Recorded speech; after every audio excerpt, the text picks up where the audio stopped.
नमस्कार दोस्तों, इस वीडियो में भारत का भूगोल से संबंधित सभी महत्वपूर्ण पॉइंट को डिस्कस करेंगे जो आपके आगे आने वाले सभी एग्ज़ाम के लिए महत्वपूर्ण होंगे। इसके सारे के सारे पॉइंट जो है घटना चक्र का जो चित्रात्मक प्रस्तुति है उससे लिया गया है। आपके पार्ट फर्स्ट है, पार्ट सेकेंड और पार्ट थर्ड, 3 से 4 वीडियो आपके भारत का भूगोल के अपलोड होंगे। तो आप सभी लोग वीडियो को ध्यान से देखिएगा और इसका PDF डाउनलोड करने के लिए टेलीग्राम ग्रुप ज्वाइन कर सकते हैं, जिसका लिंक आपको डिस्क्रिप्शन में दिया गया है। तो आइए देखते हैं पहला पॉइंट। भारत के सामान्य परिचय में समझेंगे आगे। क्षेत्रफल, अक्षांशीय विस्तार, भारत एवं कर्क रेखा, मानक समय, दूरस्थ बिंदु, सीमावर्ती देश, इन सभी पॉइंट को आगे हम डिस्कस करेंगे। विश्व में भारत के बारे में समझिए। तो सबसे पहले समझना है कि संपूर्ण विश्व की लगभग 17.5% जनसंख्या भारत देश में रहती है। पूरे विश्व का जो है 17.5% जनसंख्या जो है भारत में रहती है, जनगणना 2011 के अनुसार। संसार के क्षेत्रफल का लगभग 2.4% भूभाग भारत के पास में है। इस सारे पॉइंट को ध्यान में रखिएगा, एग्जाम में पूछे जाते हैं। क्षेत्रफल की दृष्टि से भारत जो है 7वां बड़ा स्थान है। क्षेत्रफल की दृष्टि से सबसे बड़ा देश कौन है? तो रूस है, उसके बाद कनाडा है, संयुक्त राज्य अमेरिका है तीसरा पर, चौथा पर चीन है, 5वां में ब्राज़ील है, 6ठा में ऑस्ट्रेलिया है और 7वां में अपना देश भारत है। एशिया महाद्वीप में अवस्थिति जो है भारत का, तो एक दक्षिण एशियाई देश है भारत। तो आपको ध्यान रखना है कि एशिया में जो है भारत दक्षिण एशियाई देश है, मतलब कि दक्षिण एशिया में पड़ता है अपना देश भारत। तो इसमें पहला पॉइंट था कि संपूर्ण विश्व की लगभग 17.5% आबादी भारत में रहती है पूरे विश्व का। संसार के क्षेत्रफल का 2.4% भूभाग भारत के पास में है। क्षेत्रफल के अनुसार से 7वां बड़ा देश है। पहला आपके रूस है, दूसरा कनाडा, तीसरा संयुक्त राज्य अमेरिका, चौथा चीन, 5वां ब्राज़ील, 6ठा ऑस्ट्रेलिया। और एशियाई महाद्वीप में अवस्थिति भारत का कहाँ पर है? तो एक दक्षिण एशियाई देश है। उसके बाद क्षेत्रफल के बारे में समझिए। तो भारत का कुल क्षेत्रफल कितना है? तो 32,87,263 वर्ग किलोमीटर भारत का कुल क्षेत्रफल है। मुख्य भूमि का विस्तार कितना है? तो उत्तर से दक्षिण, अपना भारत है तो उत्तर से दक्षिण जो है लंबाई कितना किलोमीटर है? तो 3214 किलोमीटर है। 3214 किलोमीटर लंबाई है उत्तर से दक्षिण, ये नॉर्थ है, नीचे वाला आपके साउथ है, इधर ईस्ट है, ये आपके वेस्ट है। और पूरब से पश्चिम लंबाई कितना है? तो 2933 किलोमीटर। इसे दोबारा देखिएगा, उत्तर से दक्षिण भारत की लंबाई कितना है? तो 3214 किलोमीटर। और पूरब से पश्चिम भारत की लंबाई कितना है? तो 2933 किलोमीटर। अक्षांशीय विस्तार में जो है भारत उत्तरी गोलार्ध में स्थित है। भारत जो है उत्तरी गोलार्ध में स्थित है, ये 0 डिग्री है। और इसके ऊपर वाला को नॉर्थ बोला जाता है, उत्तर बोला जाता है, और नीचे वाला को साउथ बोला जाता है। और भारत की अवस्थिति यहाँ पर है। तो भारत क्या है? उत्तरी गोलार्ध में स्थित है। जो पृथ्वी है, पृथ्वी को 2 गोलार्ध में बांटा जाता है, उत्तरी गोलार्ध और दक्षिणी गोलार्ध में। तो भारत की अवस्थिति जो है उत्तरी गोलार्ध में है। देशांतरीय विस्तार जो है पूर्वी गोलार्ध में।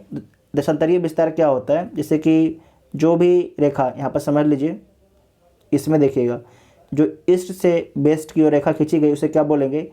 इसे बोला जाएगा अक्षांश। और जो रेखा नॉर्थ से साउथ की ओर खींचा जाएगा उसे बोलेंगे देशांतर। इसे क्या बोला जाएगा? इसे देशांतर बोला जाएगा। और यहाँ पर बोला क्या है? देशांतरीय विस्तार जो है पूर्वी गोलार्ध में है। तो जो हम लोग का समय नापा जाता है, कहाँ से मापा जाता है? तो 0 डिग्री से मापा जाता है। जो रेखा कहाँ से गुजरती है? तो ब्रिटेन से गुजरती है। और इसके पूरब में क्या है? इसके पूरब में जो है, जो भी देश है उसे क्या बोला जाएगा? इसे पूर्वी गोलार्ध बोला जाएगा। इसे पूर्वी गोलार्ध बोला जाएगा देशांतरीय में, ठीक है। तो भारत जो है, भारत जो ब्रिटेन है उससे पूरब में स्थित है। और ब्रिटेन से जो भारत का समय है कितना आगे है? तो 5.5 घंटा है। तो आप ध्यान रखना है, देशांतरीय विस्तार जो है पूर्वी गोलार्ध में स्थित है। और अवस्थिति जो है हिंद महासागर के उत्तर में स्थित है। भारत जो है हिंद महासागर के उत्तर में स्थित है। भौगोलिक आकृति कैसी है? तो भारत की जो भौगोलिक आकृति है चतुष्कोणीय है। कैसी है? चतुष्कोणीय है। इतना आपको ध्यान में रखना है। नेक्स्ट पॉइंट है अक्षांशीय विस्तार के बारे में समझिए। अक्षांशीय विस्तार के बारे में समझना है। तो इसमें पहला पॉइंट है भूमध्य रेखा। जो भूमध्य रेखा किसे बोला जाता है? तो 0 डिग्री को, जो 0 डिग्री है इसे बोला जाता है भूमध्य रेखा। पृथ्वी को 2 बराबर भागों में कौन विभाजित करता है? तो पृथ्वी को 2 बराबर भागों में कौन बांटता है? तो भूमध्य रेखा। ये भूमध्य रेखा है, पृथ्वी को 2 बराबर भागों में बांटता है। ठीक है। अक्षांशीय या अक्षांश रेखा के बारे में समझिए। तो पृथ्वी के चारों ओर पूर्व से पश्चिम दिशा में, पृथ्वी के चारों ओर पूर्व से पश्चिम दिशा में विषुवत रेखा के समानांतर खींची गई काल्पनिक रेखा को ही अक्षांशीय रेखा बोला जाता है। यहाँ पर समझ लीजिए, ये आपके ईस्ट था, ये आपके वेस्ट है। तो जो भी रेखा ईस्ट से वेस्ट की ओर खींची गई है उसे क्या बोला जाता है? उसे अक्षांश बोला जाता है। अक्षांश का मापन जो है अंश, मिनट और सेकेंड में किया जाता है। उसके बाद है विषुवत वृत्त। विषुवत वृत्त, इसका अन्य नाम क्या है? भूमध्य रेखा। जो भूमध्य रेखा है 0 डिग्री है, इसे क्या बोला जाता है? इसे विषुवत वृत्त भी बोला जाता है। विषुवत रेखा उत्तर में जो है उत्तरी गोलार्ध और दक्षिण में दक्षिणी गोलार्ध है। आपको ध्यान से समझते जाना है सारे पॉइंट को। उसके बाद है भूमध्य रेखा। भूमध्य रेखा उत्तर दिशा में जो है उत्तरी अक्षांश रेखा, जो आपकी ये उत्तर हो गया, नॉर्थ हो गया, नीचे हो गया साउथ। तो जो ये वाला इलाका हो इसे क्या बोलेंगे? इसे बोलेंगे, जो जितने भी इधर रेखा खींचा गया इसे सबको बोलेंगे उत्तरी अक्षांश रेखा। जो नीचे वाला खींचा गया जितने भी रेखा, तो इसे क्या बोलेंगे? दक्षिणी अक्षांश रेखा बोलेंगे। अक्षांश रेखाएं बोला जाएगा। उसके बाद है कि अक्षांश की परिभाषा क्या दिया गया है? तो अक्षांश की परिभाषा देख लीजिए। विषुवत रेखा से, विषुवत रेखा से, विषुवत रेखा से जो है उत्तर या दक्षिण किसी भी बिंदु की पृथ्वी के केंद्र से मापी गई कोणीय दूरी को जो है अक्षांश बोला जाता है। इसे दोबारा समझिएगा। विषुवत रेखा से, विषुवत रेखा से जो है उत्तर या दक्षिण स्थित किसी भी बिंदु से पृथ्वी के केंद्र से मापी गई कोणीय दूरी को क्या बोला जाता है? अक्षांश बोला जाता है। नेक्स्ट पॉइंट है अक्षांश रेखाएं। तो 111 किलोमीटर, 111 किलोमीटर यहाँ पर देखिए अक्षांश था। तो 111 किलोमीटर 2 समानांतर अक्षांश रेखाएं के मध्य दूरी होता है। तो ये यहाँ पर बताया जा रहा है कि जो 2 अक्षांश है, ये तो 0 डिग्री हो गया, और एक अक्षांश और 2 अक्षांश के बीच में कितना दूरी होता है? तो 111 किलोमीटर आपकी दूरी होता है। कितना होता है? 111 किलोमीटर आपकी दूरी होता है। अक्षांश रेखाओं की कुल संख्या कितनी होती है? तो विषुवत वृत्त एक अक्षांश हो गया। यहाँ पर फिर से बनाते हैं, ये आपके जो विषुवत हो गया ये आपका हो गया एक अक्षांश। इसे भी, ये भी अक्षांश है ना, पूर्व से पश्चिम की ओर खींचा गया, ये भी अक्षांश है। और जो उत्तरी अक्षांश में कितने रेखा है? तो 89 है। और दक्षिणी अक्षांश में कितने? 89 हैं। तो तीनों को जोड़ दीजिए, 89 प्लस 1 तो कितना हो जाएगा? 179 हो जाएगा, 179 हो जाएगा। ठीक है। उसके बाद नेक्स्ट पॉइंट है एक डिग्री के अंतराल पर खींची गई अक्षांश रेखाएं। उत्तरी गोलार्ध में कितने? 89 हैं। और दक्षिणी गोलार्ध में कितने? 89 हैं। इसके बारे में आप समझ चुके हैं। यहाँ पर उत्तरी गोलार्ध में कितने थे? 89 थे। और दक्षिणी गोलार्ध में कितने थे? 89 थे। और एक आपकी विषुवत रेखा था, ये भी आपके अक्षांश है। टोटल कितना हो गया? 179 हो गया। उसके बाद है प्रधान याम्योत्तर रेखा। प्रधान याम्योत्तर रेखा, विशिष्ट तथ्य के बारे में समझिए। अन्य नाम 0 देशांतर, 0 देशांतर। ठीक है। जो भी रेखा नॉर्थ से साउथ की ओर खींची जाती है उसे देशांतर बोला जाता है। तो जो 0 डिग्री देशांतर है इसे क्या बोला जाता है? इसे प्रधान याम्योत्तर रेखा बोला जाता है। यहाँ से टाइम मापा जाता है। काल्पनिक रेखा है प्रधान याम्योत्तर रेखा, कहीं पर पृथ्वी पर खींचा हुआ आपको मिलेगा नहीं, ये काल्पनिक है। ठीक है। उत्तर और दक्षिण ध्रुव को मिलाने वाली रेखा को ही प्रधान याम्योत्तर रेखा बोला जाता है। और पृथ्वी का 2 बराबर भागों में विभाजन करता है कौन? प्रधान याम्योत्तर रेखा। नेक्स्ट पॉइंट है देशांतर रेखाएं। देशांतर रेखाएं, इसमें पहला पॉइंट है असमानांतर रेखाएं हैं। इसमें है कि पृथ्वी गोल है, तो जो भी रेखा नॉर्थ से साउथ की ओर खींची गई है देशांतर रेखा, तो इस प्रकार से खींची गई है, ये आपकी समानांतर नहीं है। ठीक है। कहीं पर जो इसके बीच की जो बीच में दूरी देख रहे हैं, कहीं पर ज़्यादा हो जाएगा तो कहीं पर आपके इसकी दूरी कम हो जाएगा। परिभाषा क्या है, तो प्रधान यमुनोत्तर के पूर्व एवं पश्चिम में उत्तरी एवं दक्षिणी ध्रुव को मिलाने वाली काल्पनिक रेखा को देशांतर रेखा बोला जाता है। ध्रुव से विषुवत रेखा की ओर, ध्रुव से ऊपर में आपके ध्रुव है, ध्रुव से विषुवत रेखा की ओर देशांतर रेखाएं के मध्य दूरी में वृद्धि। फिर से यहाँ पर समझिए, ध्रुव से विषुवत रेखा की ओर देशांतर रेखाओं के मध्य की दूरी आपको यहाँ पर समझना है। यहाँ पर इस मैप में देखिए, जो यहाँ पर ध्रुव है, यहाँ पर एक देशांतर से दूसरे देशांतर के बीच की दूरी क्या है, कम है। लेकिन जो आपके ये आपकी विषुवत रेखा है, विषुवत रेखा पर क्या है, जो आपकी देशांतर रेखा है, दो देशांतर रेखा है, इसके बीच की दूरी ज़्यादा है। तो यहाँ पर ये चीज़ को बताया गया है। विषुवत रेखा पर जो है दो देशांतर रेखाओं की अधिकतम दूरी कितना होता है, तो 111.33 किलोमीटर होता है। यहाँ पर बताया भी गया है कि दो देशांतर के बीच की दूरी जो है विषुवत रेखा पर कितना होता है, तो 111.33 किलोमीटर होता है। उसके बाद नेक्स्ट पॉइंट है भारत का विस्तार समझिए। भारत का विस्तार, तो भारत का विस्तार जो है 37 डिग्री 6 मिनट उत्तरी अक्षांश से लेके यहाँ से नीचे समझिए, आपके ये 0 डिग्री है, ठीक है, यहाँ पर अपना देश भारत है, ये 0 डिग्री है। तो भारत का विस्तार जो है 8 डिग्री 4 मिनट उत्तरी अक्षांश से मुख्य भूमि से लिया गया है। यहाँ पर मुख्य भूमि से लिया गया है, ठीक है। तो 8 डिग्री 4 मिनट उत्तरी अक्षांश से 37 डिग्री 6 मिनट उत्तरी अक्षांश तक जो है भारत का विस्तार है। यहाँ पर समझ, जैसे कि यहाँ पर से लिया गया जो मेन लैंड है, तो यहाँ पर कितना है, तो 8 डिग्री 4 मिनट से जो है 4 मिनट से 37 डिग्री 6 मिनट उत्तरी अक्षांश तक जो है भारत का विस्तार है। ये आपके हो गया अक्षांशीय विस्तार। आपसे पूछा जाएगा कि देशांतरीय विस्तार कितना है, तो कहाँ से कहाँ तक है, तो 68 डिग्री 7 मिनट पूर्वी देशांतर से जो है 97 डिग्री 25 मिनट पूर्वी देशांतर तक जो है भारत का देशांतरीय विस्तार है। यहाँ पर आप समझ रहे होंगे कि पूर्वी देशांतर क्यों लिखा गया है, यहाँ पर दोबारा समझ लीजिएगा।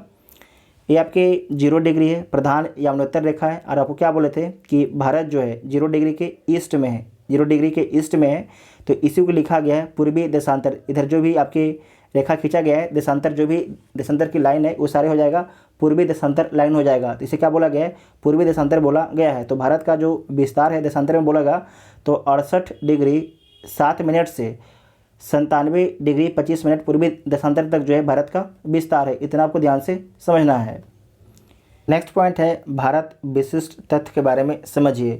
तो जो भारत की अवस्थिति कहाँ पर है, तो भारत जो है पूर्णतः उत्तरी गोलार्ध में स्थित है। ये 0 डिग्री है, और भारत कहाँ पर स्थित है, तो भारत यहाँ पर स्थित है। मतलब कि जो ऊपर वाला हो गया उत्तरी गोलार्ध हो गया, नीचे वाला हो गया आपकी जो 0 डिग्री विषुवत रेखा है उसका नीचे वाला हो गया दक्षिणी गोलार्ध, ऊपर वाला उत्तरी गोलार्ध है। तो भारत की अवस्थिति में कहाँ पर है, उत्तरी गोलार्ध में पूर्णतः अवस्थित है। और इसका भारत का विस्तार जो है उष्ण और उपोष्ण कटिबंध दोनों का विस्तार आपके भारत में है। भारत से 23.5 डिग्री रेखा गुजरती है जो कर्क रेखा है, और जो इसके कर्क रेखा है 23.5 डिग्री तक क्या बोला जाता है, इसे बोला जाता है उष्ण कटिबंध। क्या बोला जाएगा, इसे उष्ण कटिबंध बोला जाएगा। और जो 23.5 डिग्री से ऊपर होगा उसे क्या बोला जाएगा, इसे उपोष्ण कटिबंध बोला जाता है। तो भारत में जो है उष्ण कटिबंध और उपोष्ण कटिबंध दोनों का विस्तार है। नेक्स्ट है भारत एवं कर्क रेखा के बारे में समझिए। तो कर्क रेखा जो है विषुवत रेखा के उत्तर में स्थित 23.5 डिग्री उत्तरी अक्षांश है। कर्क रेखा जो है ये विषुवत रेखा 0 डिग्री है, ये आपके 23.5 डिग्री है, 23.5 डिग्री नॉर्थ है। इसे क्या बोला जाएगा, इसे कर्क रेखा बोला जाता है। 21 और 22 जून सूर्य के उत्तरायण स्थिति का सर्वोच्च बिंदु है। जो सूरज आपके 21 से 22 जून को कहाँ पर होता है, तो कर्क रेखा पर होता है। इसे क्या बोलते हैं, सूर्य का उत्तरायण बोला जाता है। कर्क रेखा भारत के 8 राज्यों से होकर गुजरता है। तो भारत के किन किन राज्यों से होकर गुजरता है इसे नोट कीजिएगा, एग्ज़ाम में पूछा जाता है। तो सबसे पहले तो गुजरात से गुजरता है, उसके बाद राजस्थान के बाद मध्य प्रदेश के बाद छत्तीसगढ़ के बाद झारखंड, झारखंड के बाद पश्चिम बंगाल, फिर त्रिपुरा और मिजोरम। तो इन 8 राज्यों के बारे में आपको ध्यान में रखना है, एग्जाम में पूछा जाता है। कर्क रेखा का गुजरना भारत के लगभग मध्य भाग से होकर गुजरता। जो कर्क रेखा है भारत को लगभग 2 बराबर भागों में काटता है कर्क रेखा। दिन की अवधि में वृद्धि उत्तरी गोलार्ध में सूर्य की उत्तरायण की स्थिति के कारण जो है दिन की अवधि जो है भारत में बड़ा होता है। जब सूर्य उत्तर की ओर आता है तो उसे क्या बोलेंगे, उसे बोलेंगे उत्तरायण बोला जाता है। और जब उत्तरायण होता है सूर्य तो भारत में क्या होती है, गर्मी काफ़ी पड़ती है। तो मतलब कि भारत में जो है गर्मी का मौसम होता है। यहाँ पर आप देखिए 21 और 22 जून को जो है सूर्य के उत्तरायण स्थिति का सर्वोच्च बिंदु है। नेक्स्ट है मानक समय। मानक समय को अन्य किस नाम से जाना जाता है? तो प्रमाणिक मध्यमा रेखा के नाम से जाना जाता है। भारतीय मानक समय जो है किस डिग्री से नापा जाता है? तो 82.5 डिग्री पूर्वी देशांतर से लिया जाता है। 82.5 डिग्री पूर्वी देशांतर से लिया जाता है। 82.5 डिग्री जो पूर्वी देशांतर है कहाँ से गुजरता है? तो उत्तर प्रदेश के नैनी मिर्ज़ापुर से गुजरता है। पृथ्वी का 24 घंटे में, पृथ्वी का जो है 24 घंटे में 360 डिग्री घूमना, कुल देशांतर रेखाओं की संख्या भी कितनी है? 360 है। पृथ्वी का जो है 24 घंटे में 360 डिग्री का घूमना और कुल जो देशांतर है कितना देशांतर है? तो 360 देशांतर हैं। ठीक है। भारतीय मानक समय के बारे में समझिए। तो जो ग्रीनविच मध्य समय से 5.5 घंटा आपके भारत का जो समय है जो 0 डिग्री है उससे भारत का जो समय 5.5 घंटा आपके ये आगे है। सबसे पहले जो आपके सूर्योदय कहाँ पर होता है? तो जापान में होता है। तो आपको समझना है कि जो 0 डिग्री है जो ग्रीनविच है उससे भारत का समय जो है 5.5 घंटा आपके आगे है। कारण क्या है? प्रधान यमुनोत्तर के पूर्व में भारत स्थित है। इसी कारण से भारतीय मानक समय की यमुनोत्तर रेखा जो है, यमुनोत्तर रेखा का संबंध, तो भारत का जो भारतीय जो मानक समय की यमुनोत्तर रेखा है 82.5 डिग्री पूर्वी देशांतर से होकर गुजरती है। और भारत के कितने राज्यों से होकर आपकी जो रेखा है गुजरती है, इसे ध्यान से समझिएगा। तो 5 राज्यों से होकर गुजरती है। किन किन राज्यों से होकर गुजरती है? तो पहला है उत्तर प्रदेश, दूसरा है मध्य प्रदेश, तीसरा है छत्तीसगढ़, चौथा है उड़ीसा, पाँचवा है आंध्र प्रदेश। इसे ध्यान में रखिएगा, यहाँ से क्वेश्चन पूछा जाता है। फिर से बोलते हैं, कर्क रेखा होता है भारत के 8 राज्यों से होकर गुजरता है। जबकि जो भारतीय मानक समय की यमुनोत्तर रेखा है वो आपके 5 राज्यों से होकर गुजरता है। किन किन राज्यों से होकर गुजरता है? तो उत्तर प्रदेश, मध्य प्रदेश, छत्तीसगढ़, उड़ीसा और आंध्र प्रदेश से होकर गुजरता है। इतना आपको ध्यान में रखना है। उसके बाद कुछ विशिष्ट तथ्य दिया गया है। कुल देशांतर रेखाएं, कुल कितनी देशांतर रेखाएं हैं? तो आपको ध्यान रखना है कुल 360 देशांतर रेखाएं हैं। 180 देशांतर रेखाएं आपकी पूरब में है और 180 देशांतर आपकी पश्चिम में है। तो टोटल कितना हो गया? 360 देशांतर रेखाएं। महान वृत्त सभी देशांतर रेखाओं द्वारा पृथ्वी का 2 बराबर भागों में विभाजन महान वृत्त कहलाता है। प्रधान यमुनोत्तर रेखा के बारे में समझिए। प्रधान यमुनोत्तर रेखा के बारे में समझिए। प्रधान यमुनोत्तर से पूर्व दिशा में जाने पर जो है समय GMT से आगे, मतलब कि ग्रीनविच मीन टाइम से आगे। आपके जो प्रधान यमुनोत्तर रेखा है इससे पूर्व दिशा में जाने पर जो है समय जो होता है ग्रीनविच मीन टाइम से आपके आगे होता है, मतलब कि आगे चलता है। ठीक है। और इस साइड में जाने पर आपके जो ईस्ट में जाने पर समय आपके ज़्यादा होगा और वेस्ट में जाने पर समय आपके क्या हो जाएगा? कम हो जाएगा। तो यहाँ पर लिखा भी गया है कि प्रधान यमुनोत्तर से पश्चिम दिशा में जाने पर जो है समय जो होता है जो आपके ग्रीनविच है 0 डिग्री है, ग्रीनविच मीन टाइम जो है उससे पीछे रहता है। 0 से 180 डिग्री पूर्व जाने पर जो है समय की गणना ग्रीनविच माध्य समय से 12 घंटा आपके आगे होता है। 0 से 180 डिग्री पश्चिम जाने पर जो है समय की गणना ग्रीनविच माध्य समय से 12 घंटा आपके पीछे होता है। 180 डिग्री पूर्वी एवं 180 डिग्री पश्चिमी देशांतर में समय का अंतर कितना होता है? तो 24 घंटे का आपके समय का अंतर होता है। अंतर्राष्ट्रीय तिथि रेखा के बारे में समझिए। तो जो अंतर्राष्ट्रीय तिथि रेखा है क्या है? एक काल्पनिक रेखा है। एक क्या है? आपकी काल्पनिक रेखा है। भूपृष्ठ पर जो है 180 डिग्री पूर्व एवं पश्चिम यमुनोत्तर के लगभग साथ साथ, ठीक है। भूपृष्ठ पर जो है 180 डिग्री पूर्व एवं पश्चिम यमुनोत्तर के लगभग साथ साथ स्थल खंडों को छोड़कर निर्धारित की गई है। जैसे कि अगर जब ये तिथि रेखा निर्धारित किया जाता है तो बीच में अगर कोई देश आ जाएगा तो तिथि रेखा इस प्रकार से घूम जाता है। जैसे कि ये आपकी तिथि रेखा आ रहा है, कोई यहाँ पर आपके देश आ जाएगा तो ये जो रेखा है इस प्रकार से घूम जाएगा, ठीक है। फिर से आपके इस प्रकार से शुरू हो जाता है ताकि एक देश में जो है दो तिथि ना हो, समझे कि नहीं। एक देश में जो है दो तिथि ना हो, एक देश में एक ही तिथि हो, इसीलिए इस प्रकार का नियम किया गया है। नेक्स्ट है दूरस्थ राज्य बिंदु। तो भारत के उत्तर में कौन सा राज्य है, दक्षिण में कौन सा राज्य है, पूर्व में कौन सा राज्य है, पश्चिम में कौन सा राज्य है? तो भारत के जो उत्तर है, उत्तर में कौन सा राज्य है? तो हिमाचल प्रदेश है, राज्य के बारे में बोला जा रहा है। और दक्षिण में कौन सा राज्य है? तो तमिलनाडु राज्य है। पूर्व में कौन सा राज्य है? तो अरुणाचल प्रदेश राज्य है। और पश्चिम में गुजरात राज्य है। फिर से बोलते हैं, उत्तर में हिमाचल प्रदेश है, दक्षिण में तमिलनाडु है, पूर्व में अरुणाचल प्रदेश है और पश्चिम में गुजरात है। राज्य एवं संघ राज्य क्षेत्रों में सर्वाधिक सुदूर दूरस्थ स्थित क्षेत्र के बारे में समझिए। राज्य एवं संघ राज्य क्षेत्रों में सर्वाधिक सुदूर स्थित क्षेत्र के बारे में समझना है। तो उत्तर में जो है, उत्तर में कौन सा केंद्र शासित प्रदेश है? तो लद्दाख है। उत्तर में जो कौन है? आपके लद्दाख है। और दक्षिण में कौन है? तो दक्षिण में आपको अंडमान निकोबार द्वीप समूह है, तो आपको ध्यान में रखना है। उत्तर में कौन सा केंद्र शासित प्रदेश है? तो लद्दाख है। और दक्षिण में अंडमान निकोबार द्वीप समूह है, इतना आपको ध्यान में रखना है। उसके बाद नेक्स्ट पॉइंट है कि भारत सुदूरस्थ बिंदु के बारे में समझिए। यहाँ से एग्जाम में क्वेश्चन पूछा जाता है बार बार।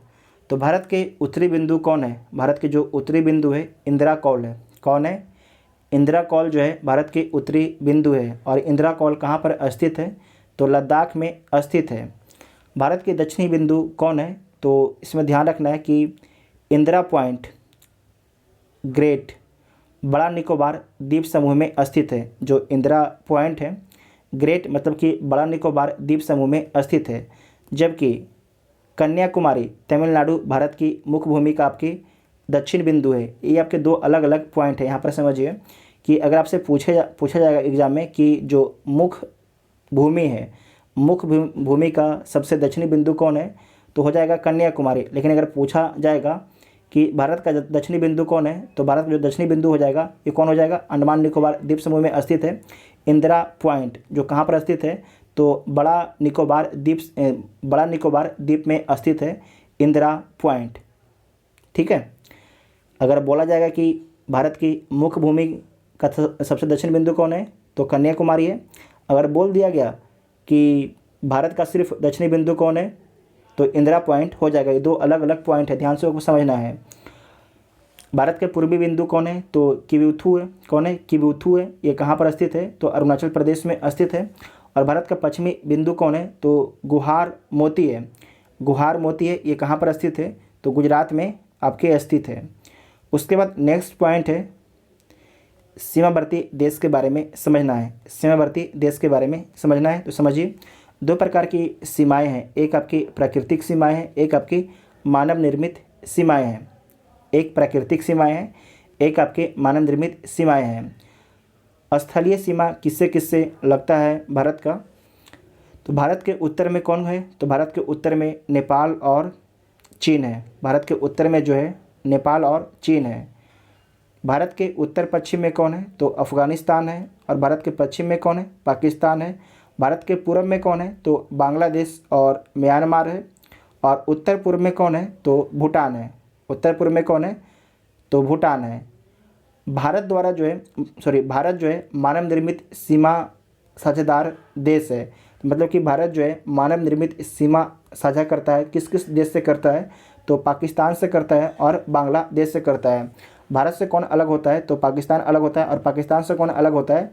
तो बांग्लादेश अलग होता है 1971 में भारत के सहयोग से। उसके बाद नेक्स्ट पॉइंट है कि निकटतम आपके पड़ोसी देश, भारत के निकटतम कितने पड़ोसी देश हैं? तो भारत के निकटतम आपके 9 पड़ोसी देश हैं। कौन कौन आपके हैं? तो पाकिस्तान है, अफ़गानिस्तान है, चीन है, चीन के बाद नेपाल है, भूटान है, म्यांमार है, बांग्लादेश है, मालदीव है, श्रीलंका है। तो आपको ध्यान से फिर से याद रखना है कि भारत के निकटतम पड़ोसी देश कितने हैं? तो 9 निकटतम पड़ोसी देश हैं। पाकिस्तान, अफ़गानिस्तान, चीन, नेपाल, भूटान, म्यांमार, बांग्लादेश, मालदीव और श्रीलंका है।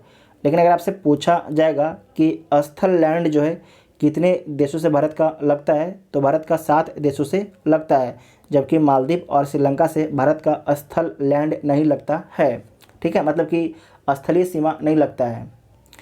उसके बाद है कि पाकिस्तान जो है मानव निर्मित और प्राकृतिक दोनों प्रकार से भारतीय सीमा का साझेदार देश है।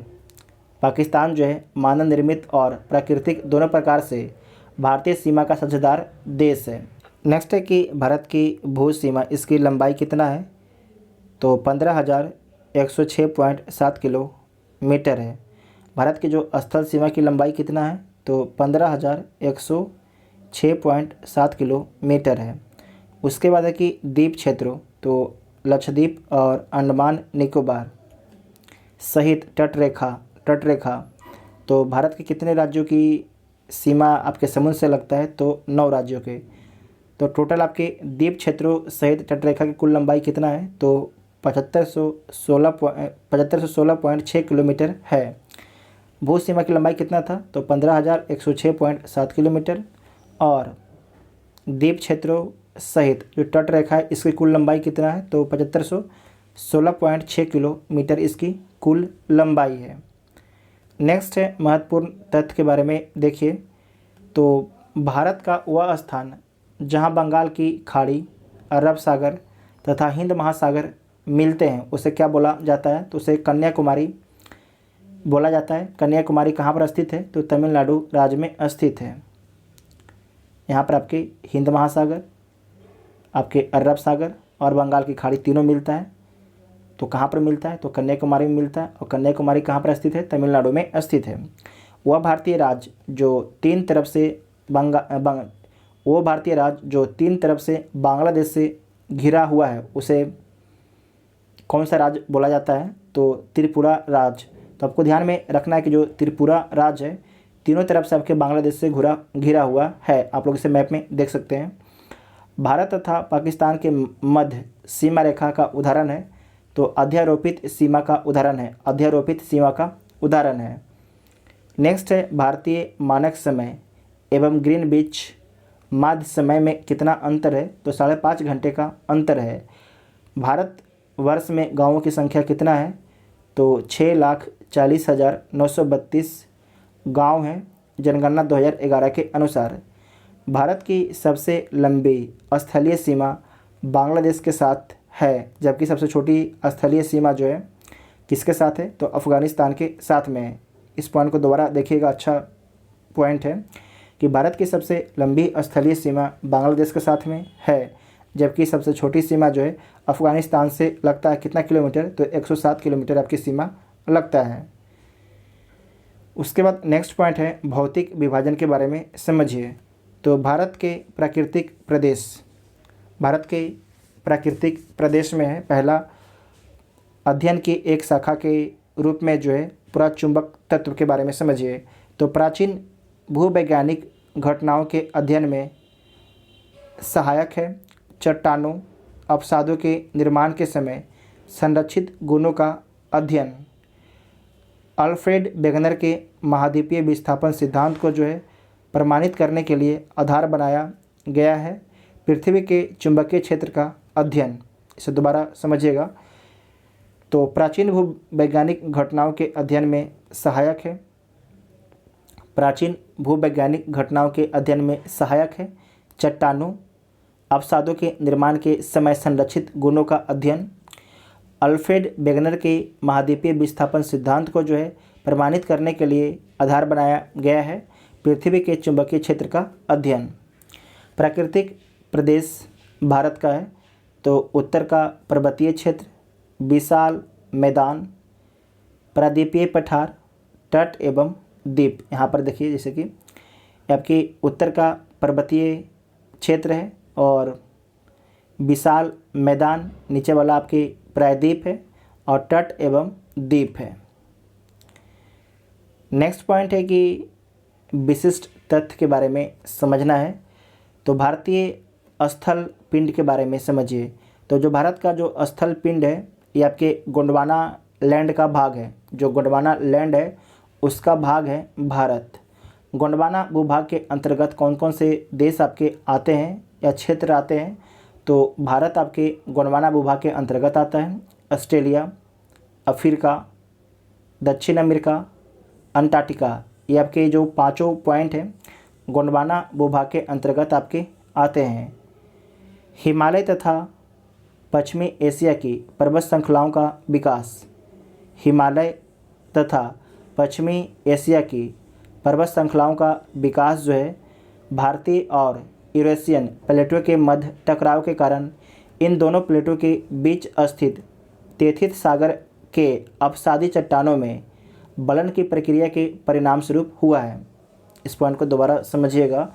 हिमालय तथा पश्चिम एशिया की पर्वत श्रृंखलाओं का जो विकास हुआ है वो कैसे हुआ है तो विकास हुआ है भारतीय और यूरेशियन प्लेट के मध्य में टकराव होता है और उसके जो बीच में था तेथिस सागर में जो भी अवसाद थे उस अवसाद के बलयन के कारण जो है क्या हुआ है, हिमालय एवं पश्चिमी एशिया की पर्वत श्रृंखलाओं का निर्माण हुआ है। भारतीय प्लेट का उत्तर दिशा में विस्थापन परिणाम। भारत का जो प्लेट है उत्तर की दिशा में आपके क्या हो रहा है, जो भारतीय प्लेट है वो लगातार आपके उत्तर की दिशा में इसका विस्थापन हो रहा है। तो भारतीय प्लेट जो है छोटी प्लेट है, ध्यान रखिएगा। जो भारत का प्लेट है छोटी प्लेट है जबकि जो यूरेशिया की प्लेट है आपकी बड़ी प्लेट है। तो भारतीय प्लेट यूरेशिया प्लेट के बीच में क्या हो रहा है, लगातार टकराव हो रहा है। तो जो भारतीय प्लेट है यूरेशिया प्लेट के लगातार अंदर में क्या हो रहा है, आपके जो अंदर की ओर जा रहा है। नेक्स्ट है कि मध्यवर्ती मध्यजीवी कल्प 200 मिलियन वर्ष पूर्व संवहनीय धाराओं द्वारा गोंडवाना लैंड का विभाजन हुआ है। तो संवहनीय धाराओं के द्वारा जो है गोंडवाना लैंड का विभाजन हुआ है। मध्यवर्ती मध्यजीवी कल्प 200 मिलियन वर्ष पूर्व में जो है संवहनीय धाराओं द्वारा गोंडवाना लैंड का विभाजन हुआ है। नेक्स्ट पॉइंट है प्रायद्वीपीय पठार से संबंधित महत्वपूर्ण तथ्य के बारे में समझिए। तो पृथ्वी की सतह का प्राचीनतम भाग कौन है, तो प्रायद्वीपीय पठार है। भूगर्भीय रूप में जो है पृथ्वी की सतह का प्राचीनतम भाग कौन है, तो प्रायद्वीपीय पठार है। भारत का सर्वाधिक अस्थिर भाग कौन है, तो भारत का जो सर्वाधिक अस्थिर भाग है प्रायद्वीपीय भाग है। यहाँ पर बहुत कम भूकंप देखने के लिए मिलता है और ज्वालामुखी फटने की संभावना भी बहुत ही कम है। तो भारत का सर्वाधिक जो अस्थिर भाग कौन है, तो प्रायद्वीपीय भाग है। प्रायद्वीपीय पठार का बहिसाई मेघालय का पठार जो है वो आपके प्रायद्वीपीय जो पठार है उसी का ही भाग है मेघालय का पठार। भ्रंशन के कारण जो है प्रायद्वीपीय भारत से मालदा गैप द्वारा पृथक हो गया है मेघालय का पठार। तो आपको ध्यान रखना है जो मेघालय का पठार है वह प्रायद्वीपीय पठार का ही भाग है, जबकि मालदा गैप के द्वारा जो है मेघालय का पठार आपके अलग हो गया है। प्रायद्वीपीय पठार का निर्माण जो है आग्नेय एवं रूपांतरित शैलों वाली कम ऊंची पहाड़ियाँ एवं चौड़ी घाटियों से हुआ है। जो प्रायद्वीपीय पठार का निर्माण जो है आग्नेय एवं रूपांतरित शैलों वाली कम ऊंची पहाड़ियों एवं चौड़ी घाटियों से निर्माण किसका हुआ है, तो प्रायद्वीपीय पठार का निर्माण हुआ है। दोबारा बोलते हैं इसे, प्रायद्वीपीय पठार का निर्माण जो है आग्नेय एवं रूपांतरित शैलों वाली कम ऊंची पहाड़ियों एवं चौड़ी घाटियों से आपके प्रायद्वीपीय पठार का निर्माण हुआ है। नेक्स्ट पॉइंट है परीक्षा उपयोगी तथ्य के बारे में समझिए। तो हिमालय की पूरी पर्वत श्रृंखला दर्शाती है युवा स्थलाकृति को। हिमालय की पूरी पर्वत श्रृंखला दर्शाती है, क्या दर्शाती है, तो युवा स्थलाकृति को दर्शाती है। अत्यधिक ऊंचे शिखर, गहरी घाटियों तथा तेज बहने वाली नदियों से संबंधित है हिमालय पर्वत श्रृंखला। अत्यधिक ऊंचे शिखर, गहरी घाटियों तथा तेज बहने वाली नदियों से संबंधित कौन है? तो हिमालय पर्वत श्रृंखला संबंधित है। पाताल तोड़ कुएँ पाए जाते हैं, तो हिमालय के तराई क्षेत्र में जो है पाताल तोड़ कुएँ पाए जाते हैं। उसके बाद नेक्स्ट पॉइंट है कि उत्तर का पर्वतीय प्रदेश के बारे में समझिए। उत्तर का पर्वतीय प्रदेश के बारे में समझना है। तो बृहद हिमालय की प्रमुख चोटियाँ कौन कौन है? जो बृहद हिमालय है उसकी प्रमुख चोटियाँ कौन कौन है? तो माउंट एवरेस्ट, माउंट एवरेस्ट जिसकी ऊंचाई कितना है? तो 8,848.86 मीटर ऊंचाई। नेपाल एवं चीन द्वारा घोषित किया गया है इसकी ऊंचाई को। और विश्व की सबसे ऊंची चोटी कौन है? तो माउंट एवरेस्ट है। विश्व की सबसे ऊंची चोटी कौन है? तो माउंट एवरेस्ट है। इसकी ऊंचाई कितना है? तो 8,848.86 मीटर इसकी ऊंचाई है। कंचनजंगा विश्व की तीसरी सबसे ऊंची चोटी है। जो कंचनजंगा है विश्व की तीसरी सबसे ऊंची चोटी है। सिक्किम भारत में इसका विस्तार है कंचनजंगा का। नेक्स्ट पॉइंट है ट्रांस हिमालय। ट्रांस हिमालय के बारे में समझिए। तो हिमालय की सबसे प्राचीन श्रेणी कौन है? तो ट्रांस हिमालय है। आपसे पूछा जाता है कि जो हिमालय है इसकी सबसे प्राचीन श्रेणी कौन है? तो ट्रांस हिमालय जो है हिमालय की सबसे प्राचीन श्रेणी है। इसका अन्य नाम क्या है? तो इसका अन्य नाम जो है तिब्बत हिमालय भी इसका अन्य नाम है। प्रमुख पर्वत चोटियाँ कौन कौन है ट्रांस हिमालय की? तो काराकोरम है जिसे केटू बोला जाता है, लद्दाख, जास्कर, कैलाश। ये सारे जो प्रमुख आपके पर्वत श्रेणियां हैं ट्रांस हिमालय के कौन कौन है? काराकोरम, लद्दाख, जास्कर, कैलाश। ये चारों आपके इम्पोर्टेंट जो हैं ट्रांस हिमालय की प्रमुख चोटियां हैं या प्रमुख श्रेणियां हैं। कैलाश पर्वत ट्रांस हिमालय पर्वत माला के पश्चिम हिस्से में स्थित है। जो कैलाश पर्वत है जो है ट्रांस हिमालय पर्वतमाला के पश्चिम हिस्से में स्थित है। उसके बाद कुछ महत्वपूर्ण तथ्य है उसके बारे में समझिए। तो भारत की उत्तरी सीमा पर विस्तृत हिमालय भूगर्भीय रूप से युवा एवं बनावट की दृष्टि से जो है नवीन बलित पर्वत श्रृंखला है। इसे दोबारा देखिएगा। भारत की उत्तरी सीमा पर जो है विस्तृत हिमालय भूगर्भीय रूप से युवा एवं बनावट की दृष्टि से जो है नवीन बलित पर्वत श्रृंखला है। विश्व की सबसे ऊंची पर्वत श्रेणी है तो कौन है? हिमालय है। विश्व की सबसे ऊंची पर्वत श्रेणी कौन है? तो हिमालय श्रेणी है। महान हिमालय के वलय की प्रकृति है असमित है। कैसी है? असमित है। हिमालय अपनी वर्षा का अधिकांश भाग प्राप्त करता है तो दक्षिण पश्चिम मानसून से। हिमालय की रचना समानांतर वलय श्रेणी में हुई है जिससे प्राचीनतम श्रेणी बृहद हिमालय श्रेणी है। इसके बारे में समझ चुके हैं। हिमालय की रचना समानांतर वलय श्रेणियों से हुई है जिसमें से प्राचीनतम श्रेणी कौन है? तो बृहद हिमालय श्रेणी है। काराकोरम पर्वत श्रेणी का भाग है ट्रांस हिमालय का। जो काराकोरम पर्वत श्रेणी भाग है किसका भाग है? तो ट्रांस हिमालय का भाग है। हिंदू धर्म का वह पवित्र पर्वत जो ट्रांस हिमालय पर्वत माला के पश्चिम हिस्से में स्थित है तो उसका नाम क्या है? तो कैलाश पर्वत उसका नाम है। हिमालय की सबसे पूर्वी सीमा बनाती है तो ब्रह्मपुत्र नदी। हिमालय की सबसे पूर्वी सीमा बनाती है तो कौन बनाती है? ब्रह्मपुत्र नदी बनाती है। हिमालय की चौड़ाई जो है अरुणाचल प्रदेश में 150 किलोमीटर है, जबकि कश्मीर में इसकी चौड़ाई कितना है? तो इसकी जो चौड़ाई है 400 किलोमीटर है। जो हिमालय की चौड़ाई आपके अरुणाचल प्रदेश में कितना है? 150 किलोमीटर है, जबकि कश्मीर में इसकी चौड़ाई कितना है? तो 400 किलोमीटर है। पामीर की गांठ स्थित है तो ट्रांस हिमालय तिब्बत में स्थित है। पामीर की गांठ पश्चिमी घाट पर्वत एवं दक्कन ट्रैप की उत्पत्ति क्रमशः। तो पश्चिमी घाट पर्वत की उत्पत्ति जो है सेनोजोइक काल में हुआ है, जबकि जो दक्कन ट्रैप है इसकी उत्पत्ति जो है क्रिटेशियस काल में हुआ है। कब हुआ है? क्रिटेशियस काल में हुआ है। नेक्स्ट है बृहद हिमालय। विशिष्ट तथ्य के बारे में समझिए। इसका जो बृहद हिमालय है इसका अन्य नाम क्या है? तो ग्रेट, महान, हिमाद्री या आंतरिक हिमालय बोला जाता है। हिमालय की दूसरी सबसे प्राचीन श्रेणी है। हिमालय की जो है दूसरी सबसे प्राचीन श्रेणी कौन है? तो बृहद हिमालय है। इसका निर्माण कब हुआ है? इसका निर्माण नोट कीजिएगा, वेरी वेरी इंपॉर्टेंट पॉइंट है। तो ओलीगोसिन युग में जो है बृहद हिमालय का निर्माण हुआ है। अन्नपूर्णा और धौलागिरी चोटी क्रमशः जो है नेपाल के उत्तर, मध्य और मध्य क्षेत्र में स्थित है। अन्नपूर्णा नेपाल के उत्तर मध्य में, धौलागिरी जो है मध्य क्षेत्र में स्थित है। नेक्स्ट पॉइंट में मैप दिया गया है, तो मैप को एक बार समझ लीजिए। उत्तर भारत का पर्वतीय प्रदेश का मैप है। ये आपके हिंदू कुश है और कौन कौन श्रेणी है? बीच वाला पामीर घाट या पामीर पठार भी बोला जाता है। काराकोरम श्रेणी, लद्दाख श्रेणी, जास्कर श्रेणी, कैलाश श्रेणी, ये पांचों किसका भाग है? तो ट्रांस हिमालय का भाग है। उसके नीचे पीर पंजाल है और उसके नीचे आपके शिवालिक श्रेणी है। जो पीर पंजाल है उसी में कामेत पर्वत, नंदा देवी स्थित है। उसके बाद जो अरुणाचल प्रदेश है, यहाँ पर बीच वाला देखिए, ये आपकी डाफला पहाड़ी है। टॉप में यहाँ पर इसे बोलते हैं नामचा बरुआ। ये बीच में इसे क्या बोलते हैं? इसे मिसमी पहाड़ी बोला जाता है।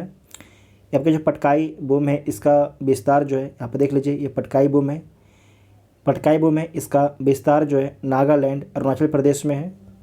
ये नागा पहाड़ी है। उसके बाद है मिजो पहाड़ियाँ, गारो खासी जयंतिया, ये कहाँ पर स्थित है? तो मेघालय में स्थित है। गारो खासी जयंतिया कहाँ पर स्थित है? मेघालय में स्थित है। और मिजो पहाड़ियाँ कहाँ पर स्थित है? तो मिजोरम में स्थित है।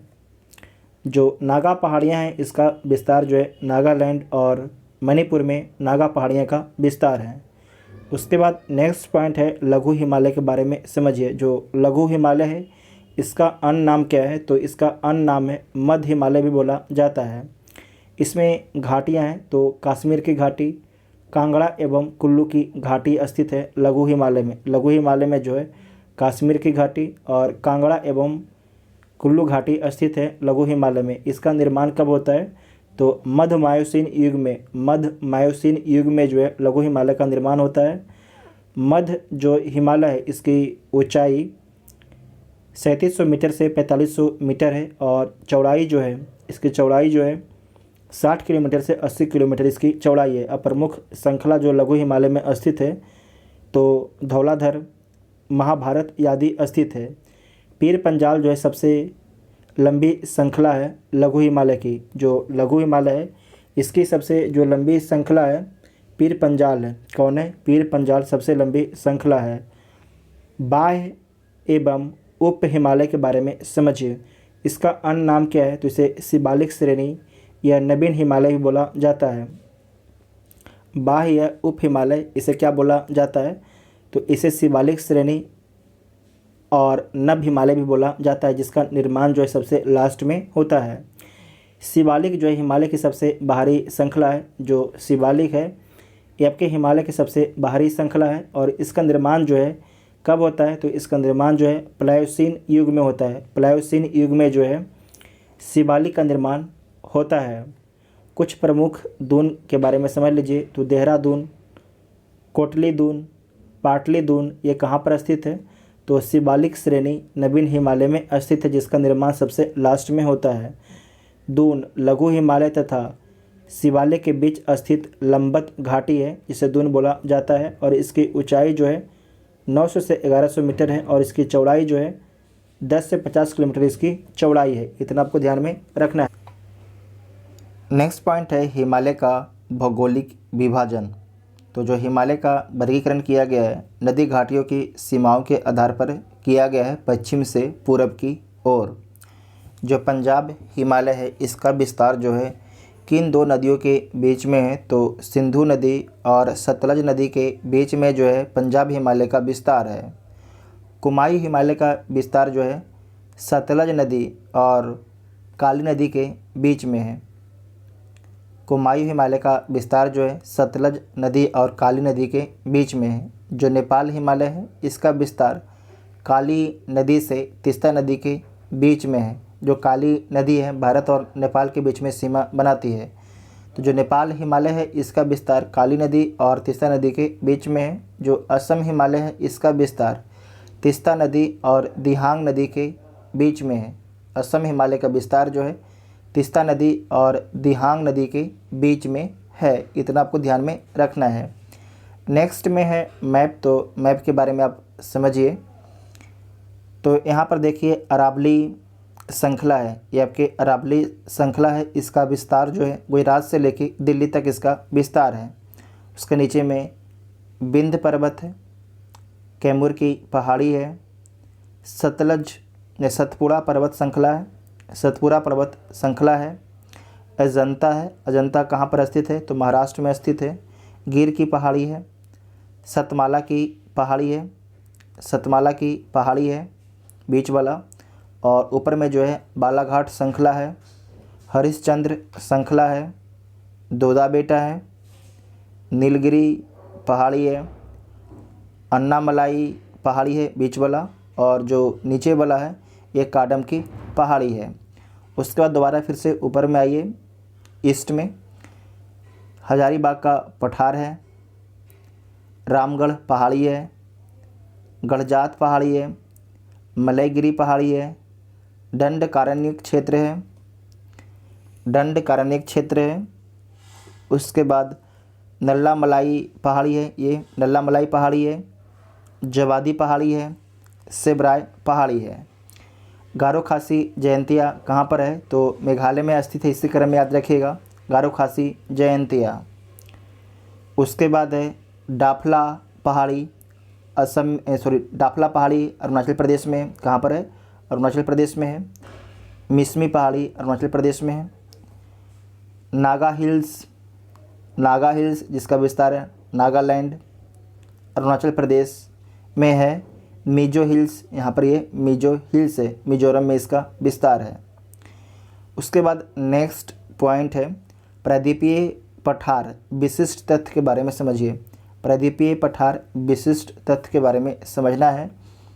तो क्रिस्टलीय अग्नेय शैलों, रूपांतरित शैलों, क्रिस्टलीय अग्नेय शैलों एवं रूपांतरित शैलों से जो है प्रदीपीय पठार का निर्माण हुआ है। फिर से ध्यान से सुनिएगा, क्रिस्टलीय अग्नेय शैलें एवं रूपांतरित शैलों से जो है प्रदीपीय पठार का निर्माण हुआ है। और इसका जो मुख्य भाग है मध्य उच्चभूमि दक्कन का पठार, मध्य उच्चभूमि और दक्कन का पठार इसका मुख्य भाग है प्रदीपीय पठार का। और इसका निर्माण जो है गोंडवाना भूमि के टूटने एवं अपवाह के कारण हुआ है। इसका निर्माण जो है प्रदीपीय पठार के गोंडवाना भूमि के टूटने एवं अपवाह के कारण हुआ है प्रदीपीय पठार का निर्माण। और मेज की आकृति के समान एक स्थल है, जो प्रदीपीय पठार है वह मेज की आकृति के समान एक स्थल है। नेक्स्ट पॉइंट है अरावली श्रेणी के बारे में समझिए। जो अरावली श्रेणी है इसका मैप में देख चुके हैं। इसका विस्तार जो है गुजरात, राजस्थान, हरियाणा और दिल्ली में है। गुजरात से इसका विस्तार दिल्ली तक है, तो गुजरात, राजस्थान, हरियाणा और दिल्ली। इसका निर्माण कब हुआ है? तो इसका निर्माण जो है प्री कैम्ब्रियन काल में हुआ है। जो अरावली है इसका निर्माण कब हुआ है? तो प्री कैम्ब्रियन काल में हुआ है। और विशेषता क्या है? तो भारत की प्राचीनतम पर्वत श्रृंखला, भारत की जो है प्राचीनतम पर्वत श्रृंखला कौन है? तो अरावली है। और विश्व की सबसे प्राचीन पर्वत श्रृंखलाओं में से भी एक है अरावली श्रेणी। जो अरावली श्रेणी है इसकी सर्वोच्च चोटी कौन है? तो गुरु शिखर है, जो राजस्थान में स्थित है। और इसकी ऊंचाई कितनी है? तो 1722 मीटर इसकी ऊंचाई है। भारत में जो है अरावली, इस पॉइंट को बहुत ध्यान से याद रखिएगा। भारत में जो है अरावली, विंध्याचल, सतपुड़ा आदि अवशिष्ट पर्वतों के उदाहरण है। आपसे पूछा जा सकता है कि अवशिष्ट पर्वतों के उदाहरण कौन कौन है? तो अरावली है, विंध्याचल है और सतपुड़ा है। और सतपुड़ा नेक्स्ट है सतपुड़ा श्रेणी विशिष्ट तथ्य। जिनके पास मैप है तो आप लोग मैप खोल के ध्यान से देखिएगा। अगर आपके पास मैप है, अगर आप ध्यान से देखते हैं तो ज्योग्राफी का लगभग पोर्शन आपको मैप से ही सारा कुछ समझ में आ जाएगा। ठीक है, तो सतपुड़ा श्रेणी के विशिष्ट तथ्य में पहला है कि जो सतपुड़ा श्रेणी है इसका विस्तार जो है मध्य प्रदेश और महाराष्ट्र में है। जो सतपुड़ा श्रेणी है इसका विस्तार जो है मध्य प्रदेश और महाराष्ट्र में है। आप लोग मैप में देखिए, जो सतपुड़ा श्रेणी है नर्मदा नदी और ताप्ती नदी के बीच में स्थित होगा। नर्मदा नदी और ताप्ती नदी के बीच में स्थित होगा। तो सतपुड़ा के उत्तर में कौन सी नदी है? तो नर्मदा नदी है। और सतपुड़ा के दक्षिण में कौन सा नदी है? तो ताप्ती नदी है। ताप्ती नदी है। जो सतपुड़ा श्रेणी है इसकी सर्वोच्च चोटी कौन है? तो धूपगढ़ इसकी सर्वोच्च चोटी है। पंचमढ़ी में स्थित है। कहाँ पर स्थित है? पंचमढ़ी में स्थित है धूपगढ़। विशेषता क्या है सतपुड़ा श्रेणी का? तो दक्कन पठार का एक भाग है। जो सतपुड़ा श्रेणी है ये दक्कन पठार का ही एक भाग है। उसके बाद नेक्स्ट पॉइंट है पश्चिमी घाट के बारे में समझिए। पश्चिमी घाट के बारे में समझना है। ये आपके भारत है, ये आपके पश्चिमी घाट, ठीक है। तो जो पश्चिमी घाट का अन्य नाम क्या है? तो इसका अन्य नाम सह्याद्री है। क्या इसका अन्य नाम है? सह्याद्री है। और औसत ऊंचाई पश्चिमी घाट का कितना है? तो लगभग 1200 मीटर आपकी औसत ऊंचाई है। सर्वोच्च चोटी कौन है? तो अनायमुडी सर्वोच्च चोटी है। और कहाँ पर स्थित है? केरल में स्थित है। और इसकी ऊंचाई कितना है? तो इसकी जो ऊंचाई है 2695 है। कितना है? 2695 मीटर इसकी ऊंचाई है, ठीक है। और कहाँ पर स्थित है? केरल में स्थित है। इसका विस्तार क्षेत्र जो है पश्चिमी सागर तट के समानांतर, इसका विस्तार जो है गुजरात से तमिलनाडु तक है। आपके यहाँ गुजरात है, गुजरात से लेके तमिलनाडु तक जो है पश्चिमी घाट का विस्तार है। तो गुजरात से तमिलनाडु तक जो है पश्चिमी घाट का विस्तार है लगभग 1500 किलोमीटर, लगभग जो है 1500 किलोमीटर है। तापी नदी के मुहाने, तापी नदी के मुहाने उत्तर में से लेकर कुमारी अंतरीप तक जो है दक्षिण में पश्चिमी घाट का विस्तार है। तापी नदी के मुहाने, ऊपर में नर्मदा था, ऊपर में नर्मदा है और नीचे में तापी। तो तापी नदी के मुहाने उत्तर में से लेकर जो है, मतलब जो तापी नदी है वहाँ से लेके कुमारी अंतरीप तक जो है दक्षिण में विस्तार है। मतलब कि जो तमिलनाडु है यहाँ तक इसका विस्तार है। इतना आपको ध्यान से समझना है। और इसकी जो पश्चिमी घाट है इसकी लंबाई कितना है? तो 1500 किलोमीटर है। और गुजरात से तमिलनाडु तक जो पश्चिमी घाट का विस्तार है।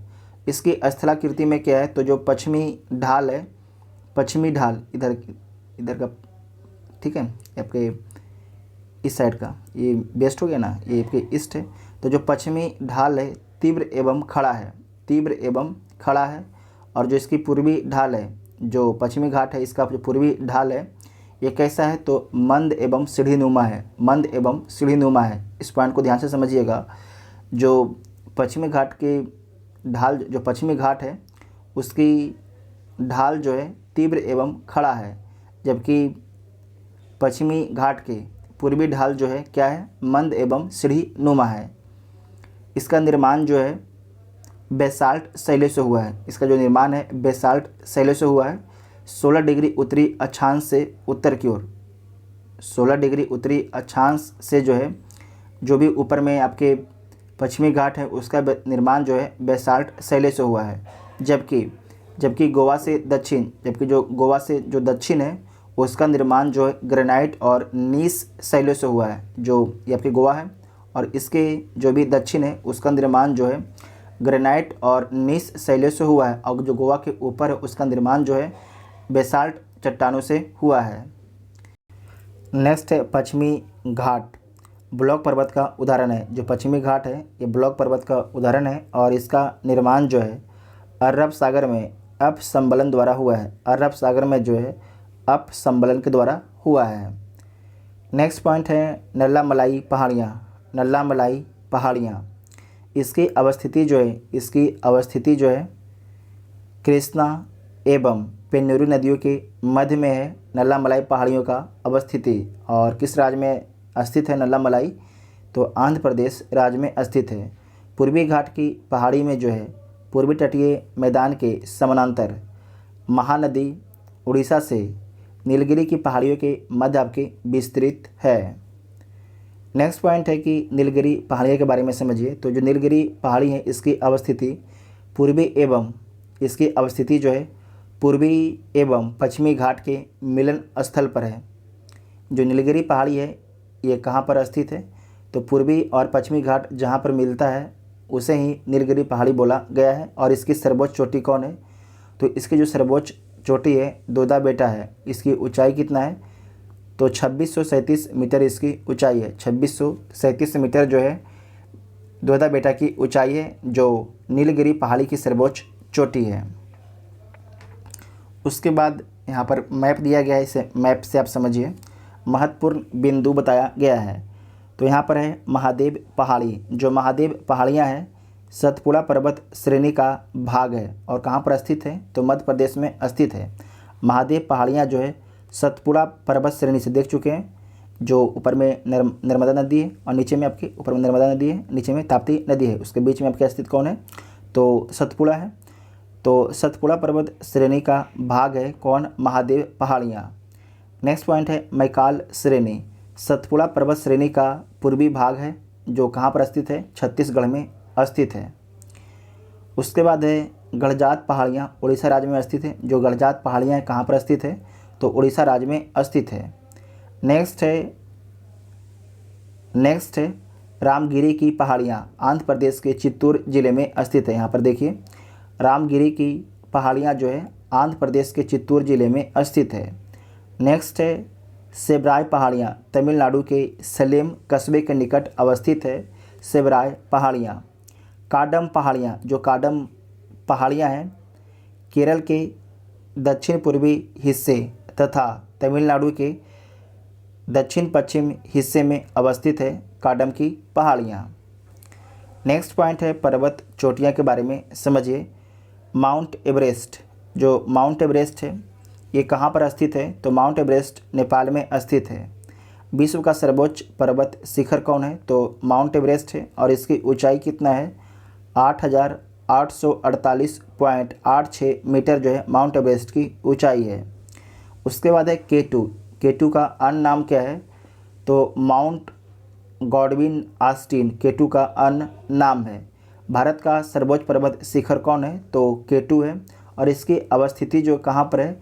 तो काराकोरम श्रेणी में अवस्थित है केटू। काराकोरम श्रेणी में अवस्थित है केटू। उसके बाद है कंचनजंगा, भारत की दूसरी सबसे ऊंची चोटी है। जो कंचनजंगा है भारत की दूसरी सबसे ऊंची चोटी है और इसकी अवस्थिति कहाँ पर है? तो सिक्किम और नेपाल के बॉर्डर पर स्थित है कंचनजंगा, लेकिन यहाँ पर लिखा गया अवस्थिति सिक्किम में। और ऊंचाई कितना है? तो 8598 मीटर है। ऊंचाई कितना है? 8598 मीटर है। उसके बाद है नंदा देवी, भारत की चौथी सबसे ऊंची चोटी है। भारत की जो है चौथी सबसे ऊंची चोटी है। संपूर्ण क्षेत्र नंदा देवी राष्ट्रीय उद्यान घोषित किया गया। जितना भी नंदा देवी है उसका संपूर्ण क्षेत्र को जो है नंदा देवी राष्ट्रीय उद्यान घोषित किया गया और इसकी ऊंचाई कितना है? तो 7816 मीटर इसकी ऊंचाई है। 7816 मीटर इसकी ऊंचाई है। उसके बाद नेक्स्ट है कि भारत में कोयले का विशाल भंडार पाया जाता है। तो गोंडवाना सेल में जो है कोयले का विशाल भंडार पाया जाता है, इसे ध्यान से याद रखिएगा। भारत में कोयले का विशाल भंडार पाया जाता है तो गोंडवाना सेल में पाया जाता है। करेबा भू आकृति पाई जाती है, तो कश्मीर हिमालय में जो है करेबा भू आकृति पाई जाती है। विश्व में सबसे नवीन बलित पर्वतों से संबंधित है तो हिमालय पर्वत श्रेणी विश्व में जो है सबसे नवीन बलित इस प्रकार से होता है, ठीक है। तो विश्व में सबसे नवीन बलित पर्वतों से संबंधित है तो हिमालय पर्वत श्रेणी जो है विश्व में सबसे नवीन बलित पर्वतों से संबंधित है। नेक्स्ट है कि खाद्य एवं कृषि संगठन द्वारा कुट्टानाड की खेती को घोषित किया गया वैश्विक महत्वपूर्ण कृषि विरासत प्रणाली। खाद्य एवं कृषि संगठन द्वारा जो है कुट्टानाड की खेती को घोषित किया गया है वैश्विक महत्वपूर्ण कृषि विरासत प्रणाली। उसके बाद एक मैप है, इस मैप को समझ लीजिए। यहाँ पर दिया गया है भारत की प्रमुख चोटियाँ। तो भारत की प्रमुख चोटियाँ का नाम एक बार आप देख लीजिए। ग्लेशियर बूम, सालतारो कांगड़ी और गॉडविन ऑस्टिन, ये तीनों कहाँ पर स्थित है? ये तीनों आपके लद्दाख में स्थित है। और एक आपके है बोर्ड पीक, ये भी कहाँ पर है, तो लद्दाख में स्थित है। जबकि जो नंगा पर्वत है, जो नंगा पर्वत है, ये कहाँ पर स्थित है, तो जम्मू कश्मीर में स्थित है। उसके बाद है बद्रीनाथ और नंदा देवी, ये कहाँ पर स्थित है, तो उत्तराखंड राज्य में स्थित है। बद्रीनाथ और नंदा देवी कहाँ पर स्थित है, तो उत्तराखंड राज्य में स्थित है। जो कंचनजंगा यहाँ पर देखिए, जो कंचनजंगा है सिक्किम और नेपाल के बॉर्डर पर स्थित है। नोक्रेक, जो नोक्रेक चोटी है, ये कहाँ पर स्थित है, तो ये मेघालय में स्थित है। सारामती, सारामती नागालैंड में स्थित है। ब्लू पीक मिजोरम में स्थित है। ब्लू पीक जो है मिजोरम में स्थित है। पारसनाथ जो है, पारसनाथ झारखंड में स्थित है, झारखंड की सर्वोच्च चोटी है। मलयगिरी उड़ीसा में स्थित है। धूपगढ़ मध्य प्रदेश में स्थित है, धूपगढ़ जो है मध्य प्रदेश में स्थित है। गुरु शिखर कहाँ पर स्थित है, तो अरावली का बाग है और राजस्थान में स्थित है। गोरखनाथ ये कहाँ पर स्थित है, गोरखनाथ गुजरात में स्थित है। कालसूबाई, जो कालसूबाई है, ये कहाँ पर है, तो महाराष्ट्र में है। महाबलेश्वर, ये भी महाराष्ट्र में है। ब्रह्मगिरी कर्नाटक में है। कुद्रेमुख कर्नाटक में है। दोदा बेटा, जो दोदा बेटा है, ये आपके नीलगिरी पर स्थित है और जो नीलगिरी का विस्तार है तमिलनाडु, केरल और कर्नाटक तीनों राज्यों में है।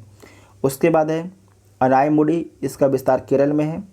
अगस्ता मलाई, ये भी आपके, इसका भी विस्तार तमिलनाडु और केरल में है। इसे एक बार आप लोग चेक कर लीजिएगा। जो अगस्ता मलाई, इसका विस्तार 2 राज्यों में है, केरल और तमिलनाडु में। इसे एक बार आप लोग जरूर चेक कीजिएगा। और आपके देखिए यहाँ पर महेंद्रगिरी है, आपके यहाँ पर महेंद्रगिरी है।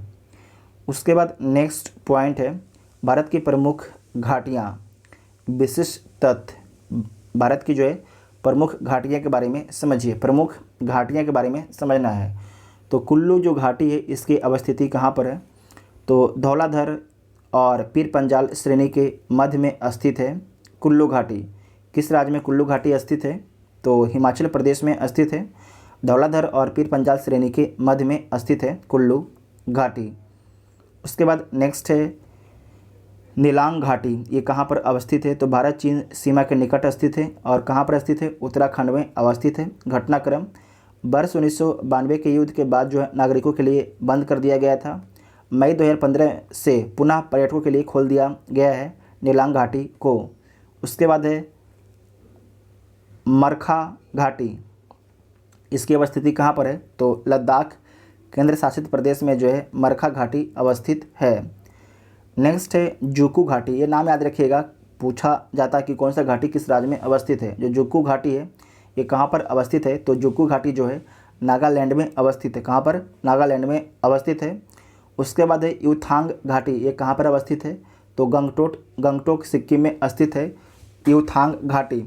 इसका अन्य नाम क्या है, तो इसे हॉट स्प्रिंग भी बोला जाता है। इसे जो है यूथांग घाटी को जो है हॉट स्प्रिंग बोला जाता है। नेक्स्ट है सांगला घाटी, ये कहाँ पर स्थित है, तो किन्नौर हिमाचल प्रदेश में स्थित है सांगला घाटी। और इसका विशेष तथ्य क्या है, तो पर्वत चोटियों और बसपा नदी से घिरी हुई है सांगला नदी घाटी। नेक्स्ट है कि भारत के प्रमुख दर्रे के बारे में समझिए। जोजिला दर्रा, इसकी अवस्थिति जास्कर श्रेणी में है जोजिला दर्रा का। और इसकी विशेषता क्या है, तो श्रीनगर से लेह को जोड़ने का मार्ग जो है जोजिला दर्रा से होकर जाता है। श्रीनगर से लेह को जोड़ने वाला जो मार्ग है जोजिला दर्रा से होकर जाता है। उसके बाद है बनिहाल दर्रा, इसकी विशेषता क्या है, तो जवाहर सुरंग की अवस्थिति में, जवाहर सुरंग जो स्थित है वो बनिहाल दर्रा में ही अवस्थित है। और जम्मू से श्रीनगर जाने का मार्ग है बनिहाल दर्रा। जो बनिहाल दर्रा है जम्मू से श्रीनगर जाने का मार्ग है। पीर पंजाल, जो पीर पंजाल है, इसकी अवस्थिति जम्मू कश्मीर में है। और इसका विशेषता क्या है, तो कुलगांव से कोठी जाने का मार्ग है। कुलगांव से कोठी जाने का मार्ग जो है पीर पंजाल दर्रा ही उपलब्ध कराता है। सिपकिला दर्रा जो है हिमाचल प्रदेश में स्थित है। सिपकिला दर्रा शिमला से तिब्बत जाने का मार्ग कौन है, तो सिपकिला दर्रा है। और सिपकिला दर्रा से ही सतलज नदी भारत में प्रवेश करती है। उसके बाद एक मैप दिया गया है भारत के प्रमुख दर्रे का, तो इसे आप लोग समझ लीजिए। सबसे ऊपर में देखिए मिनटेक दर्रा, ये लद्दाख में स्थित है मिनटेक दर्रा। उसके बाद है जो जिला दर्रा, जो जिला दर्रा है ये श्रीनगर से लेह को जोड़ता है, श्रीनगर से लेह को जोड़ता है जो जिला दर्रा। उसके बाद है बनिहाल दर्रा, जो बनिहाल दर्रा है श्रीनगर से जम्मू कश्मीर को जोड़ता है। नहीं ऐसे कि ऊपर में यहाँ पर क्या है, यहाँ पर जम्मू है और आपके इधर श्रीनगर है, तो आपको ऐसे बोल सकते हैं कि जम्मू से श्रीनगर को कौन जोड़ता है, बनिहाल दर्रा जोड़ता है। फिर से बोलते हैं, जम्मू से श्रीनगर को जोड़ता है बनिहाल दर्रा। उसके बाद है पीर पंजाल, जो पीर पंजाल दर्रा किसको जोड़ता है, तो कुलगांव से कोठी जाने का मार्ग उपलब्ध कराता है पीर पंजाल। जो पीर पंजाल है कुलगांव से कोठी जाने का मार्ग उपलब्ध कराता है कोठी तक। उसके बाद है बाड़ा लाचा दर्रा, बाड़ा लाचा दर्रा, शिव किला दर्रा, माना दर्रा, नीति दर्रा, लिपुलेख दर्रा। जो माना दर्रा, नीति दर्रा, लिपुलेख ये तीनों किस राज्य में है, तो ये तीनों आपके उत्तराखंड राज्य में है। जबकि शिव किला जो दर्रा है ये कहाँ पर था, हिमाचल प्रदेश में स्थित है। नाथुला दर्रा, इसे नोट कीजिएगा, इंपॉर्टेंट पॉइंट है। नाथुला दर्रा, नाथुला दर्रा और जलेपला दर्रा, नाथुला दर्रा और जलेपला दर्रा ये दोनों कहाँ पर स्थित है, तो सिक्किम में स्थित है। कहाँ पर स्थित है, सिक्किम में अवस्थित है। जो नाथुला दर्रा है ये आपके चीन को जोड़ता है भारत से, जबकि जलेपला दर्रा जो है भारत और भूटान को जोड़ता है। बुमला दर्रा ये आपके कहाँ पर स्थित है, तो बुमला दर्रा जो है अरुणाचल प्रदेश में स्थित है, भारत और चीन को जोड़ता है। दीफू दर्रा ये भी अरुणाचल प्रदेश में स्थित है। पांग साड़ दर्रा, तुजू दर्रा ये कहाँ पर है, तुजू दर्रा तो मणिपुर में स्थित है। उसके बाद नेक्स्ट पॉइंट है थाल घाट दर्रा, जो थाल घाट दर्रा है ये मुंबई को नासिक से जोड़ता है। भोर घाट दर्रा जो है मुंबई को पुणे से जोड़ता है। पाल घाट दर्रा ये केरल को तमिलनाडु से जोड़ता है। पाल घाट दर्रा जो है केरल को तमिलनाडु से जोड़ता है। नेक्स्ट पॉइंट है भारत के प्रमुख दर्रे की सूची दिया गया है, इसे देख लीजिए। तो लद्दाख में कौन कौन सा दर्रा स्थित है, तो लद्दाख में जो है खारदुंगला, चांगला, काराकोरम जो जिला दर्रा कहाँ पर स्थित है, लद्दाख में स्थित है। हिमाचल प्रदेश में कौन कौन सा दर्रा स्थित है, शिव किला, बाड़ा लाचा, भाबा, मणिरंग, पारंगला, यांगजी दिबान। यांगजी दिबान कहाँ पर है, हिमाचल प्रदेश में है। रोहतांग ये भी कहाँ पर है, हिमाचल प्रदेश में है। सिक्किम में दो दर्रा इसके देख चुके हैं, एक का नाम है नाथुला और एक का नाम है जलेपला। एक का नाम है नाथुला, एक का नाम है जलेपला। उसके बाद है उत्तराखंड। उत्तराखंड में कौन कौन सा दर्रा है, तो मोलिंगला, नीति दर्रा, कुंगरी भिंगरी दर्रा, रलाम दर्रा, सिरला दर्रा, नामा दर्रा, लिपुलेख, माना दर्रा। ये सारे कहाँ पर है, उत्तराखंड में स्थित है। जम्मू कश्मीर में जो है पीर पंजाल और बनिहाल है, पीर पंजाल और बनिहाल है। जो आपका बनिहाल है ये किसे किसे जोड़ता है, तो जो बनिहाल है जम्मू को श्रीनगर से जोड़ता है, जम्मू को जो है श्रीनगर से जोड़ता है। जबकि जो पीर पंजाल है कुलगांव से कोठी जाने का मार्ग उपलब्ध कराता है पीर पंजाल दर्रा। अरुणाचल प्रदेश में कौन कौन सा दर्रा है, तो सेला दर्रा है, यांग याप दर्रा है, दीफू दर्रा है, बॉमडीला दर्रा है। सेला दर्रा है, यांग याप दर्रा है, दीफू दर्रा है, बॉमडीला दर्रा अरुणाचल प्रदेश में स्थित है। उसके बाद नेक्स्ट पॉइंट है उत्तराखंड के प्रमुख दर्रे के बारे में समझिए। तो जो लिपुलेख दर्रा है, लिपुलेख दर्रा है उत्तराखंड में स्थित है। तो भारत चीन सीमा पर अवस्थित है लिपुलेख दर्रा, उत्तराखंड में अवस्थित है। और उसके बाद है माना दर्रा, जो माना दर्रा है इसकी अवस्थिति भारत और तिब्बत के मध्य है। माना दर्रा, इसका अन्य नाम क्या है, तो चिरबितिया ला या डुंगरी ला। जो माना दर्रा को अन्य नाम से जब जाना जाता है, इसका अन्य नाम क्या है, तो चिरबितिया ला या डुंगरी ला है। इसका विस्तार जो है नंदा देवी बायोस्फीयर रिजर्व से जास्कर श्रेणी के पूर्वी छोर तक जो है माना दर्रा का विस्तार है। नेक्स्ट है सिक्किम राज्य से संबंधित इस दर्रे के बारे में समझिए। तो नाथुला दर्रा समुद्र तल से लगभग 4404 मीटर की ऊंचाई पर अवस्थित है नाथुला दर्रा। भारत और चीन के मध्य में अवस्थित है नाथुला दर्रा। तीसरा पॉइंट है सीमा पार, ये तीसरा पॉइंट है सीमा पार। जेलेपला दर्रा जो है गंगटोक से ल्हासा तिब्बत जाने वाले मार्ग का गुजरना। जेलेपला दर्रा जो है गंगटोक से ल्हासा जाने वाले मार्ग का गुजरना। दार्जिलिंग जाने का मार्ग जो है जेलेपला दर्रा ही उपलब्ध कराता है। उसके बाद नेक्स्ट पॉइंट है उत्तर पूर्वी हिमालयी क्षेत्र के प्रमुख दर्रे एवं विशिष्ट तथ्य के बारे में समझना है। तो पहला है बोमडिला दर्रा, ये कहाँ पर स्थित है? अरुणाचल प्रदेश में स्थित है बोमडिला दर्रा। अरुणाचल प्रदेश, पश्चिमी कामेंग जिला और ल्हासा तिब्बत को जोड़ने वाला दर्रा कौन है? तो बोमडिला दर्रा है। उसके बाद है यांगयाप दर्रा, ये कहाँ पर? अरुणाचल प्रदेश में स्थित है। इसके निकट से जो है ब्रह्मपुत्र नदी का भारत में प्रवेश होता है। जो यांगयाप दर्रा है इसके निकट से ही ब्रह्मपुत्र नदी का भारत में प्रवेश होता है। उसके बाद है दीफू दर्रा, जो दीफू दर्रा कहाँ पर स्थित है? अरुणाचल प्रदेश में स्थित है। भारत और म्यांमार सीमा पर स्थित है, इसे नोट कीजिएगा। भारत और म्यांमार सीमा पर स्थित है दीफू दर्रा। इसका मतलब जो दीफू दर्रा है भारत और म्यांमार के बीच में रास्ता उपलब्ध कराता है। पांगसाड़ दर्रा, जो पांगसाड़ दर्रा कहाँ पर अवस्थित है? तो अरुणाचल प्रदेश में स्थित है। भारत म्यांमार सीमा पर स्थित है पांगसाड़ दर्रा। नेक्स्ट है तुजू दर्रा, ये आपके मणिपुर में स्थित है। तुजू दर्रा इम्फाल से तामुंग वे म्यांमार जाने के मार्ग गुजरता है। तुजू दर्रा से इम्फाल से तामुंग वे म्यांमार जाने के मार्ग का गुजरना, मतलब कि जो तुजू दर्रा है वो आपके इम्फाल से म्यांमार जाने का रास्ता उपलब्ध कराता है। उसके बाद नेक्स्ट पॉइंट है पश्चिमी घाट के प्रमुख दर्रे के बारे में समझिए। पश्चिमी घाट के प्रमुख दर्रे के बारे में समझना है। पहला क्या था? थाल घाट, ये कहाँ पर स्थित है? तो महाराष्ट्र में अवस्थित है थाल घाट दर्रा। मुंबई, नागपुर, हमने कहीं नासिक बोल दिया था क्या? हमने यहाँ पर नासिक बोला है। यहाँ पर देखिए हमने यहाँ पर नासिक बोला है, इसे कीजिएगा नागपुर, ठीक है? इसे क्या कीजिएगा? इसे नागपुर कर लीजिएगा। यहाँ पर हमने नासिक बोल दिया था, नासिक तो आगे है, ठीक है? इधर नासिक इधर है। तो थाल घाट जो है आपके मुंबई से नासिक के बीच में रास्ता उपलब्ध कराता है, तो इसे ठीक कर लीजिएगा।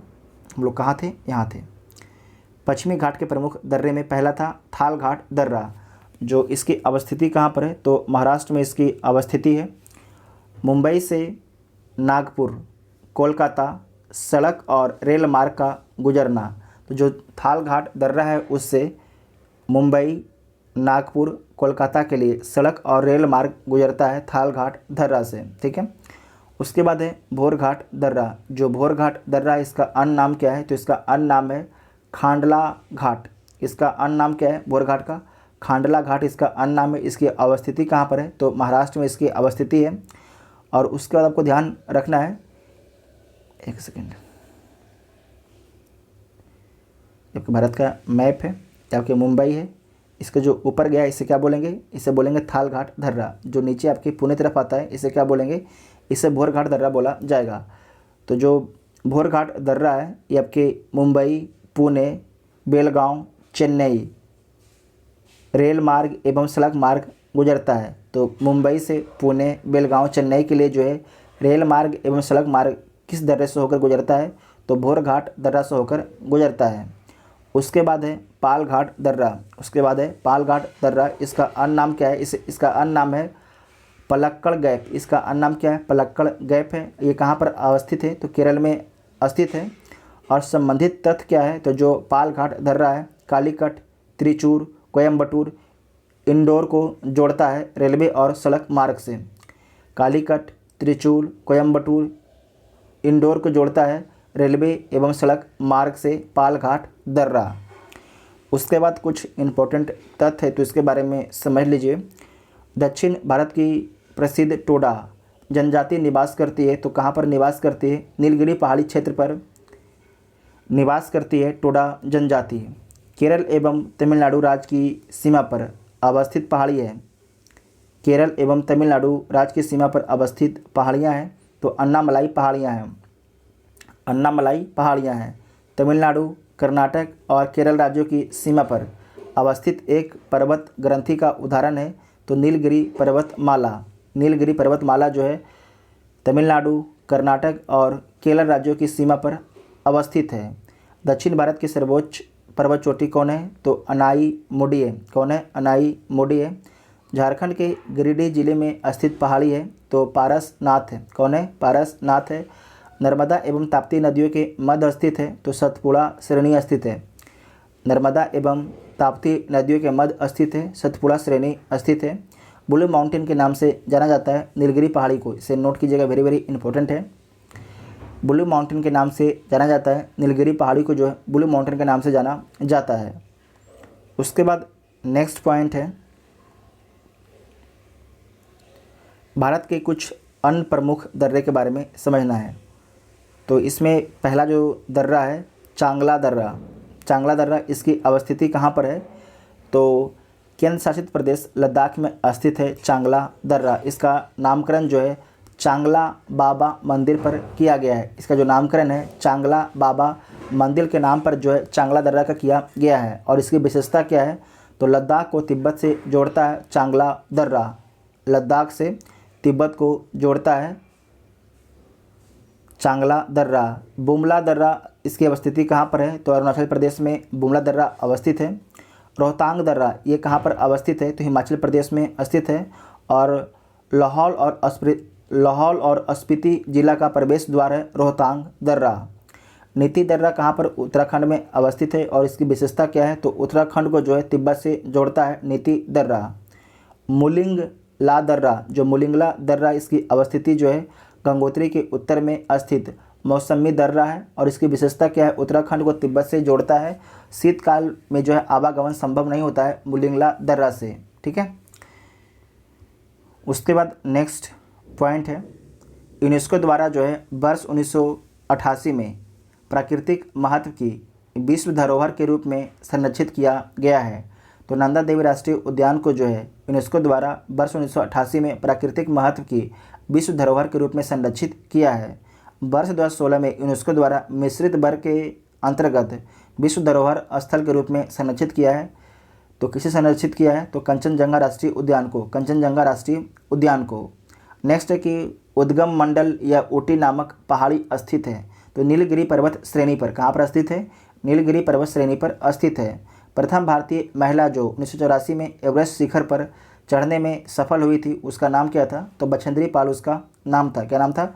बछेंद्री पाल उसका नाम था। नेक्स्ट है कि 2 बार माउंट एवरेस्ट पर विजय प्राप्त करने वाली महिला पर्वतारोही कौन है तो संतोष यादव है। सो दोबारा देखिएगा, 2 बार माउंट एवरेस्ट पर विजय प्राप्त करने वाली महिला पर्वतारोही कौन है? संतोष यादव। नेक्स्ट पॉइंट है कि गंगोत्री एवं केदारनाथ के समीप अवस्थित घाटियां हैं तो भागीरथी और मंदाकिनी घाटी हैं। रोडोडेंड्रॉन झाड़ियों सहित अन्य वनस्पतियों से ढकी हुई घाटी है तो यूथांग घाटी है। कहाँ पर स्थित है तो सिक्किम में स्थित है। केरल के पलक्कड़ पालघाट जिले में स्थित घाटी है तो शांत मौन घाटी स्थित है। केरल के पलक्कड़ पालघाटी जिले में अवस्थित घाटी है, उसे क्या बोला जाता है? उसे शांत या मौन घाटी बोला जाता है। भरतपुझा नदी की वह सहायक नदी जो मौन घाटी के वर्षा प्रचुर वनों से उद्गमित होती है उसका नाम क्या है तो कुंती उसका नाम है। क्या नाम है? कुंती उसका नाम है। मौन घाटी साइलेंट वैली राष्ट्रीय पार्क के निकट प्रस्तावित जल विद्युत परियोजना है तो कौन सी प्रस्तावित जल विद्युत परियोजना है तो पत्थरकडाबू जल विद्युत परियोजना है। ये कहाँ पर स्थित है? केरल में स्थित है। बड़े हिमनदों के अवशेष मिलते हैं तो पीर पंजाल और धौलाधर श्रेणियों में। पीर पंजाल और धौलाधर श्रेणियों में मिलते हैं। ध्रुवों के अतिरिक्त सबसे बड़े ग्लेशियर हैं तो फेड चेको ग्लेशियर पामीर क्षेत्र में। फेड चेको ग्लेशियर पामीर क्षेत्र में स्थित है। पीर पंजाल का सबसे बड़ा हिमनद जो लाहुल और स्पीति के चंद्रा घाटी में स्थित है उसका नाम क्या है तो सोना पानी उसका नाम है। पीर पंजाल का सबसे बड़ा हिमनद जो लाहुल और स्पीति क्षेत्र के चंद्रा घाटी में स्थित है उसका नाम क्या है तो सोना घाटी उसका नाम है। नेक्स्ट पॉइंट है कि भारत के प्रमुख हिमनद ट्रांस हिमालय, भारत ट्रांस हिमालय के प्रमुख हिमनद के बारे में समझिए। तो जो काराकोरम श्रेणी है उसमें जो प्रमुख हिमनद है उसका नाम क्या क्या है, इसके बारे में एग्जाम में पूछा जाता है। तो काराकोरम श्रेणी में जो प्रमुख हिमनद है उसका नाम है पहला सियाचिन, दूसरा है हिस्पार, इसे आप लोग मैप में देखिएगा, सियाचिन हिस्पार, बियाफो, बालटोरो, चोंगोलुग्मा, खोर्दोजिन ससाइनी। फिर से देख लीजिए, सियाचिन, हिस्पार, बियाफो, बालटोरो, चोंगोलुग्मा, खोर्दोजिन ससाइनी, ये आपकी काराकोरम श्रेणी के हिमनद है। ये सारे जो हैं काराकोरम श्रेणी के हिमनद हैं। उसके बाद नेक्स्ट पॉइंट है कि भारत के प्रमुख हिमनद आपके यहाँ पर मैप में दिया गया है, इसे देख लीजिए। तो बालटोरो, सियाचिन यहाँ पर देख लीजिए, द्रांग द्रुग, बियाफो, हिस्पार, ये सारे जो आप ग्लेशियर देख रहे हैं, हिमनद देख रहे हैं, ये कहाँ पर है, तो लद्दाख में स्थित है। उसके बाद है यमुनोत्री, गंगोत्री, मिलाम, कफनी, पिंडारी, ये आपके उत्तराखंड में स्थित हैं। एक आपका है संतोपत। उसके बाद है जेमू ग्लेशियर, ये कहाँ पर स्थित है, तो जेमू हिमनद जो है सिक्किम में स्थित है। उसके बाद नेक्स्ट पॉइंट है ग्लेशियर सियाचिन बड़ा या ससाइनी। तो records of the zoological survey of India के अनुसार जो है सियाचिन की लंबाई 45 मीटर है, जबकि जो ससाइनी की लंबाई कितना है, तो 11 मीटर है। कितना है, 11 मीटर है। वर्ल्ड ग्लेशियर इन्वेंट्री के अनुसार जो है सियाचिन की लंबाई है 76.64 किलोमीटर है और क्षेत्रफल जो है 1056.42 वर्ग किलोमीटर है, जबकि ससाइनी की लंबाई कितना है, तो 17.85 किलोमीटर है और क्षेत्रफल जो है 33.51 वर्ग किलोमीटर है। नेक्स्ट पॉइंट है कि उत्तराखंड के प्रमुख हिमनद के बारे में समझिए। चौराबाड़ी हिमनद, इसकी अवस्थिति जो है रुद्रप्रयाग जिला केदारनाथ मंदिर के उत्तर दिशा में स्थित है चौराबाड़ी हिमनद। मिलाम हिमनद, इसकी अवस्थिति कहाँ पर है, तो कुमायूं प्रक्षेत्र में स्थित मुख्य हिमनद है। गंगोत्री हिमनद जो है इसकी लंबाई 26 किलोमीटर है गंगोत्री हिमनद के। उसके बाद अगला जो पॉइंट है भारत की पठार, तो उसे हम अगले वीडियो में डिस्कस करेंगे।